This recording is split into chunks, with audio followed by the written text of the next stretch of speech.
Good morning, evening, or afternoon, everybody. It is me, your boy, TPT, coming at you not live and not from Twitch TV. I hope you're all having a fantastic day today. So, we will be continuing our advanced AE4 guides today. So, this one will obviously be continuing on in our military sense. I'm mostly going to be focusing on how battles function. In this one, I probably might actually have to do multiple episodes on it, as I haven't really spoken. I'm not going to speak about unit deployment or anything, and so that's obviously something that's actually pretty handy to know how it works. So I won't do that in this one, but I have got a few of these planned. So I'm just going to cover some stuff, and then obviously I'll also have some more videos covering other related matters. So, before I do get into that, of course, I do naturally have to give a shout out to both the EU4 Casuals and the EU4 Australia Discord, both pretty chill places to hang out. As long as you avoid the politics channel, you should be just fine. Anyway, so regarding this, I'm just going to be covering some of the relations regarding how battles actually function in EU4, because I feel like a surprisingly large number of people don't actually understand how battles work. So how pips work, morale damage versus actual unit damage. Like you can probably I might talk about zombie regiments a little bit, overkill, as well as combat ability. So, regarding this, first of all, I'll just jump right into it, with essentially how damage is calculated. Now, there are actually three main equations required to understand how damage is calculated in EU4. So you've got your dice roll, you've got your kill casualties, and you've got your morale casualties. Alright? Now, first of all, you've got your dice roll. So obviously you think dice roll, oh, that's pretty simple, that's just this, right? Well, no, it's actually not that simple. Your dice roll doesn't just include the natural dice roll and the leader skill, it actually as well as the terrain benefits, it actually also includes these pips right here, because I feel like no one ever really gets how these pips actually function. And so how they function is they basically come into calculation when deciding on the dice roll of like that particular aspect. So you've got your fire, shock, and morale. So with your dice roll, the dice roll itself is actually split up into two almost identical equations, with the one difference being that one will use either the shock or the fire, and the other one will actually use the morale pips. And so you'll have a dice roll calculation for morale and a dice roll calculation for, kill damage. I know it's not the best wording, but you understand what I'm saying, I'm sure. And so basically how it's calculated, I will also be putting this equation up on top of the screen, so you can see it there. And you can also look at the specifics for how it works on the wiki, which I will be leaving a link for in the description down below, to the land warfare page, which does cover a good bit of this. But essentially you've got your dice roll, you've got your leader skill, as well as your enemy's leader skill. You've also got the attacking pips of the unit and the defending pips of the unit, as well as terrain modifiers. So I'm not going to explain bit by bit what the equation is, because you can literally just look for it yourself, and frankly it's pretty self-explanatory, but I just figured I would sort of drop this one in here, just sort of show how how the dice roll, where the dice rolls come into play, because frankly this dice roll doesn't play as much of a part as you'd expect. It does still play a very big part. If you roll a 9 and they roll a 0, you're definitely going to be winning, but there's a lot more factors than people realize, because that is where these pips come into calculation as well. So the next calculation is kill casualties. So this is the actual damage that you will be doing to those regiments. So this is where the actual numbers come into play. So every tick, yeah, see that is calculated with kill casualties. All right. And I know I'm not going to win this fight. I artificially created it by just creating a car. Okay, this save is actually from my multiplayer series that we have over on my my Discord server. So if you want to check it out, link will also be in the description down below. As you can see here, it's a little cursed, to be honest, but that's just part of the fun. Anyway, so the kill casualties takes into account a few different things. It's obviously got the attacking unit strength as well as the combat ability. Now, if you guys don't know, combat ability does not affect morale damage. It does not affect morale damage. And you've got the 3 types. You've got cavalry, infantry, artillery. In my opinion, cavalry combat ability is best in the early game, infantry is best in the mid game, and artillery is best in the late game. But late game artillery combat ability is worth much more than early game cavalry and mid game infantry. So keep that in mind. It is by far, the best modifier, because that's where all your damage will be coming from the late game, like all of it pretty much. So then you've also got the discipline and the tactics as well. You've also got those coming to play. Now, a lot of people don't realize that, technically speaking, tactics are actually a rational equation, which essentially means that the more tactics you have, they marginally mean less.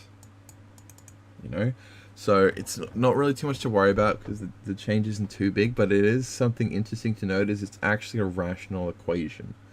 If you guys don't know your math, just Google it. It's pretty simple to understand, but basically it's a curved line, it's not a straight line, and so the more tactics you have, they are slightly less valuable.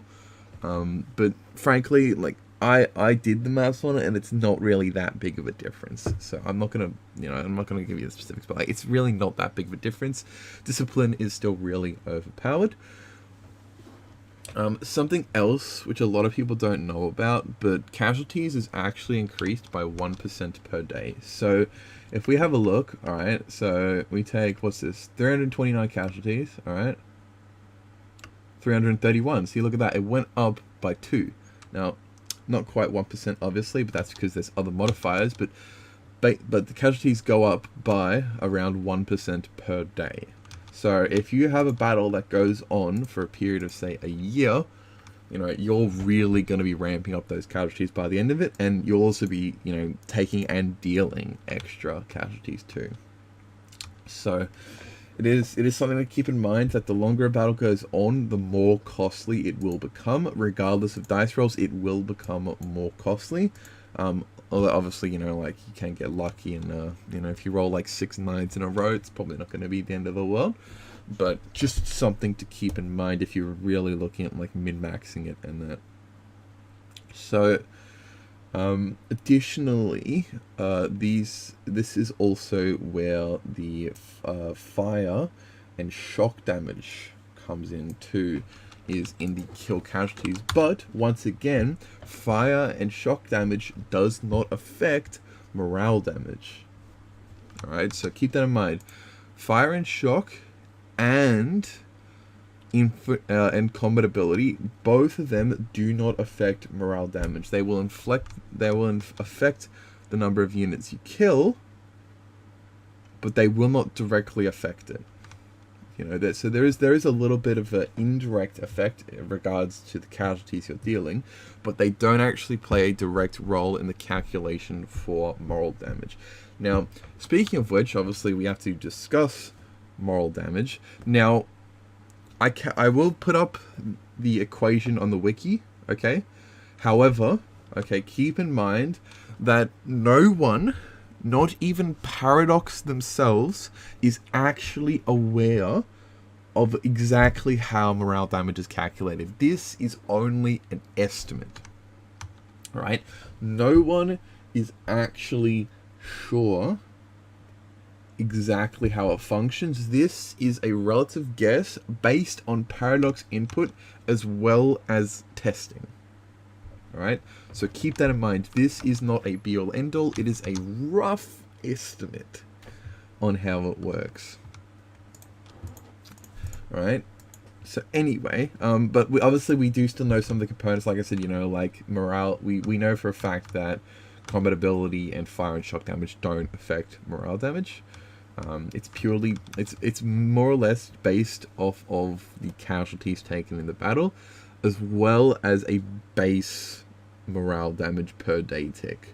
So I'll actually speak a bit more on that base morale damage per tick, which is that it's, again, this is more or less believed to be correct, that 0.03 base morale casualties per day on top of the calculated morale casualties. So if we look over here, okay, so say for example we had all of this filled up, right? Then instead of having first and second rank, we would also have reserves. Now, the no one really typically explains exactly how this functions, but people do generally know that you don't want to overstack your reserves. The reason for this is all units in the battle, so both these units and the reserve units, will take that 0.03 base morale casualties. Okay, so keep that. That is the exact reason why you don't want to be overstacking, is because of that base morale casualties. Now, it can be lowered by the reserves organization modifier, which you can find located in the 80% Army Professionalism tab, as well as I believe there is one or two other places as well. I want to say that I think Revolutions has a change for it, but I can't remember off the top of my head. This is the main one here, is reduce morale damage taken by reserves plus 50%, which obviously brings it down to 0.015 base morale. But still, that's still morale damage that you're taking, and obviously it means that your units will be coming into the fight with less than their maximum amount of morale, and so they will also be retreating sooner than they otherwise would, because a lot of the times when it comes to player wars, it's not about who kills the most troops, it's about who wins the battle. Because even if you take more casualties, if you win the battle, you send their entire army packing, and you get to siege out a whole bunch of stuff for free, right? Now, I will go into the details a bit about that in the next video, because I have a, I'm not finished talking about all my specifics that I'd like to say with with that. But this video is obviously mainly focusing on how battles function, and so that's why I'm specifically only talking about this sort of stuff. So, something else to discuss. I will briefly bring up, two points. One of them is called zombie regiments. Now, frankly, this one's not really too much of a big deal. It's actually one of the big reasons why, if you don't have a significant numbers advantage, you won't be able to stack wipe troops. And that's the principle of zombie regiments. So essentially, when a unit on the front line retreats and it's replaced by reserve units, when they're either, 0 morale or 0 regiment strength, so they've either taken morale casualties or kill casualties.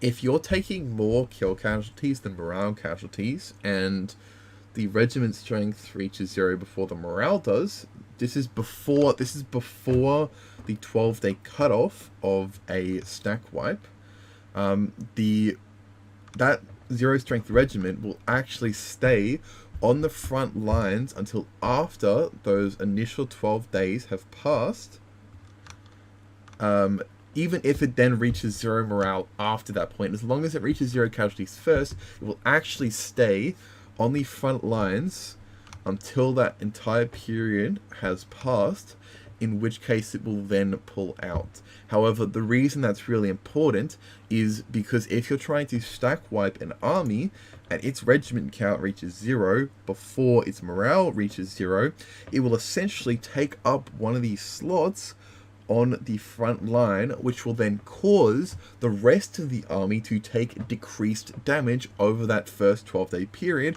which then decreases the amount of likelihood of you stack wiping said army.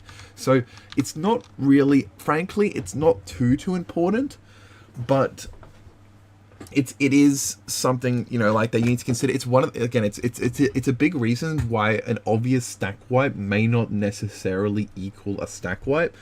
Typically, it doesn't affect it too much. Most regiments, you know, once they, because they'll have recently retreated, most likely will reach the 0 morale before they reach the 0, before they reach the 0 regiments. And again, it is only the first 12 days as well. You can still, you know, proceed to win and continue killing them, etc. But it is a big change. It is like a big factor into minimizing getting stack wipes. So that's something to consider, okay? Well, they can't enter the battle with 0 regiments. They have to begin the battle with some and finish it with 0. So keep that in mind too. You can't just shift consolidate to avoid a stack wipe. In fact, that often will make you get stack wiped faster.